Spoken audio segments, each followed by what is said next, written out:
Македонија има европски закон за заштита при работа, но само на хартија. Во пракса речиси да не се спроведува, алармираат надлежните. Работните места стануваат се поризични, посебно градилиштата, каде законите воопшто и да не се почитуваат. И за проблемот да биде уште поголем, нема ниту доволно инспектори на терен за да ги контролираат и фирмите и газдите. Генерално во Македонија недостасува аспектот на примена на законските одредби. Законите се релативно добри, солидни, одговараат на нашите потреби, но примената на законската легислатива во пракса од страна на применувачите е секогаш предизвик и на тоа поле ние треба да работиме. Иако имаме европски закон за заштита при работа, имаме и надевропски просек на несреќи на работно место. Дека се почесто се гине на работа, потврдуваат и здруженијата. Познавачите на состојбите велат дека по еден работник неделно го губи животот на работно место. Велат само годинава имало над 130 повредени работници и дури 33 смртни случаи.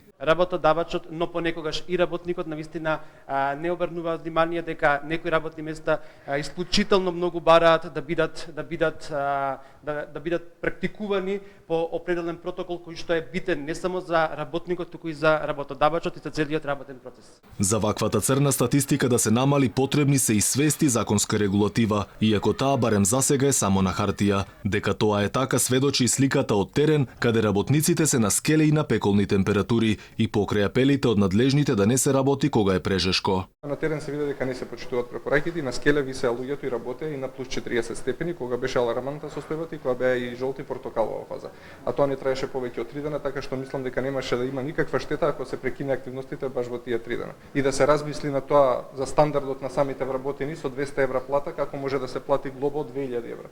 Затоа кога препишуваме закони од Запад, треба да имаме во предвид дека треба обратно да е тоа на 2000 евра плата 200 евра казна ако не носи шлем или ако не носи работникот заштитна опрема. Покрај градежништвото како најопасни професии кои земаат најмногу човечки животи се и оние во земјоделството, индустријата, но и во транспортните дејности. Според здруженијата стапката на смртни случаи е на секои 100.000 вработени од 4 до 5 загинати работници. Велат кај нас е страшно дека од година в година наместо да се намалува, црниот биланс расте, а тоа е пред се поради неажурноста на законската регулатива.